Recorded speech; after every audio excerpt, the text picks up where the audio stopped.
तो की हाल चाल हाँ सबके स्वागत है मैंने अपना वीडियो में आशा करी कि यहाँ से बहुत बढ़िया है हमहूँ बहुत मस्त छी स्वस्थ छी तो हम आए तो जाए वाला छी जे बहुत नीक जगह है एकदम मतलब आशा नहीं पूर्ण विश्वास यदि अहाँ सब मतलब आगा तक वीडियो में बनल रहब यदि हाँ स्थान देखबै तो मन एकदम तृप्त भऽ जायत विभोर भऽ जायत तो चलू चलै छी बनल रहू हमारे साथे आगा तक में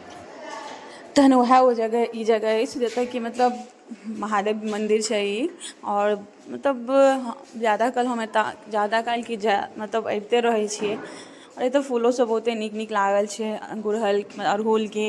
ताहिके बाद एकटा ई लत्तीवाला जे फूल होइ छै सेहो बाप रे एते फुलायल छै एखन जे देखऽमे बहुत सुन्दर लागै छै और मन्दिरके चारू साइड मतलब छै तऽ एते नीक लागै छै देखऽमे से कहू ने। फेर ई महादेव स्थान छै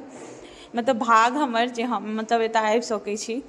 कैलाकि कोनो मन्दिरमे अगर जाइ छी तऽ अहाँ नहि जाइ छी ओतऽ भगवान बजाबै छै तऽ कहल जाइ छै एना और ई मन्दिर एते मतलब नीक लागै छै हमरा से हम बता नहि सकै छी। हम ज़्यादातर एतऽ आबै छियै तऽ बस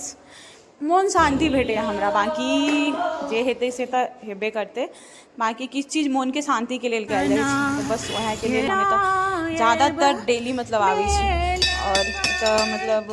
ओतऽ ई हमरा सबके बैसाखमे जे तुलसी चौरामे लागै छै ओतऽ महादेवोके ऊपर लागै छै। बाँकी एतऽ पूजाके हम मतलब स्टार्टिंग कऽ लेने छलहुँ और एतऽ मतलब कि हम पूरा पूजा नहीं देखा सकै छलहुँ कियाकि फिर मोन हमर मोबाइलेपर रहता हम मोनसँ पूजा नहीं कऽ पेतहुँ बस स्टार्टिंगे देखेलहुँ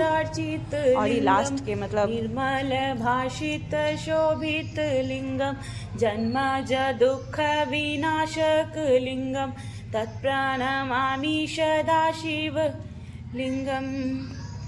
बाकी महादेव के जो पूजा से तो हेबे कर छै ओहिके बाद तो नंदी के कियाकि इएह डोर लगेथिन हिनको बड़ा नीक से सेवा कयल जाइ छै नंदी महाराज के हुनको सब किछु चढ़ा सकै छी मतलब एखन तऽ पता नहीं हुनका हम बस एनाहिते दुलार करै छी। बाकी केहन लागल कहब। बाय बाय टाटा।